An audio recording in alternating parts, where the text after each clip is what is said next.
Update mga kababayan. Ngayon mas ramdam na natin ang lakas ng bugso at bagsik ng hangin ng bagyong Nika. Kita natin sa kapaligiran kung gaano kalakas ang hangin. Yung mga sanga nakikita natin sa harap na putol-putol na. Meron pa po doon sa side na yon. And then may natumbang kahoy. And then marami pa po sa paligid pero nandito tayo sa isang side.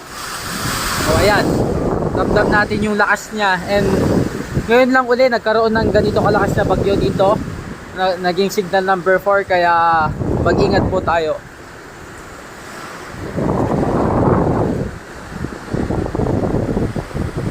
Ayan, makikita nyo yung hangin, pagbugso ng hangin. Stay safe guys, stay safe.